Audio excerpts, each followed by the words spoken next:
வாங்க வணக்கம் நம்பர்களே. நம்ம மருத்துவ இது மணி பிளான்ட்டுங்க. இது நல்லா பெருசா வளர்ந்துச்சுங்க. இப்போ வந்து யாரோ வெட்டி போட்டாங்க. இந்த இடத்த பாருங்க, இப்போ வெட்டி வளர்ந்துருக்குங்க. ஒரு கரு வளர்ந்து பிறண்டுங்க. இது வந்து யாரோ வெட்டி போட்டதுனால இது சங்கு பூ, சங்கப்பூ இப்போ சின்னதாக முளைஞ்சிருக்கு. ஒரு புக்கு வந்துருக்கு.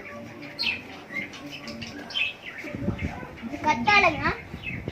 இது வந்து கத்தாழை. இது பெண்ணுங்களுக்கு ரொம்ப நல்லது, ரொம்ப முக்கியமானது கத்தாழை. இது வந்து துளசிங்க. இது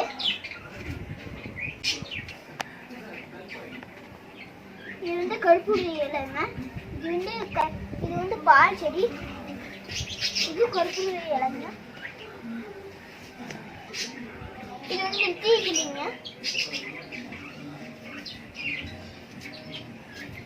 இது வந்து கருந்துளசி. இது துளசிங்க. இது கருந்துளசி. இது வந்து இப்போ இது மாதிரி கிள்ளி போட்டாதான் வரும். சாமந்தி சின்ன இருக்கு. இது வந்து இப்படின்னு கிள்ளி போட்டாதான் நல்லா வளரும். இது இப்படின்னு நிறைய கிள்ளி போட்டா பூ வளரும். பூ நிறைய 100 பூ இருக்குங்க. இந்த வீடியோ உங்களுக்கு பிடிச்சிருந்தா லைக் பண்ணுங்க, கமெண்ட் பண்ணுங்க, ஷேர் பண்ணுங்க. பக்கத்துல